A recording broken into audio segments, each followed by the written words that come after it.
नाज़रीन अस्सलामु अलैकुम वरहमतुल्लाह। कैसे हैं आप सब? उम्मीद है आप सब खैरियत से होंगे।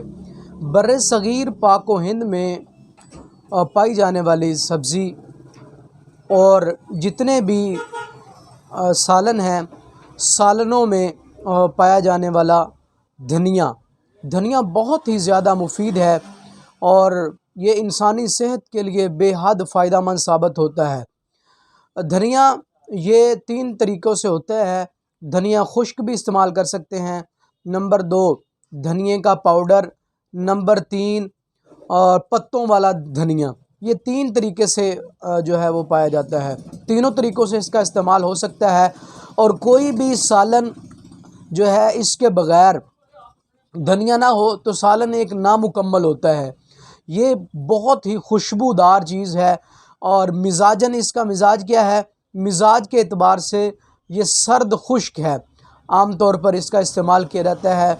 लोग इसका रायता बनाना बहुत पसंद करते हैं, जिसे हम सुबह सुबह जो है रायता सब्ज़ियों के साथ, गोश्त के साथ रायता बनाया जाता है।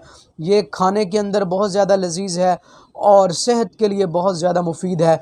सफ़रावी अमराज़ वाले, जिनको हेपेटाइटिस बी का मसला है, वो इसका इस्तेमाल कसरत से करें तो हेपेटाइटिस बी का ख़ात्मा इंशाअल्लाह अज़ीज़ ख़त्म हो जाएगा।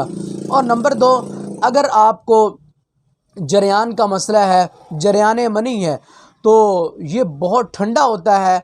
आप इसका इस्तेमाल करेंगे इंशाअल्लाह अज़ीज़ जरियान मनी, एहतलाम, ये सारी रुकावटें जो है, ये सारी बीमारियां अल्लाह के फ़ज़ल व करम से धनिए के साथ ख़त्म हो जाएंगी। अगर आपको दिमाग का मसला है, मुक़व्वी दिमाग भी है और पेशाब आवर भी है, पेशाब की बंदिश है, पेशाब रुक रुक के आता है, या अगर आपको कतरों की शिकायत है तो आप धनिए का इस्तेमाल करें। ख़ास तौर पर आप सालन में इस्तेमाल करें। अगर वैसे भी आप खाना चाहते हैं तो इसका पाउडर सुबह रोज़ाना चौथाई हिस्सा, छोटा चम्मच चाय वाला, उसका चौथाई हिस्सा सुबह और चौथाई हिस्सा शाम खाने के बाद इस्तेमाल करें।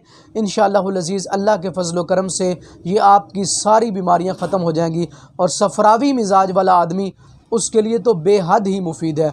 अगर ये मेरा टोटका आपको पसंद आया है तो मेरी वीडियो को सब्सक्राइब करना हरगिज़ ना भूलिए और इनबॉक्स के अंदर जाकर अपनी कीमती राय का इज़हार कीजिए। इसको ज़्यादा से ज़्यादा शेयर कीजिए।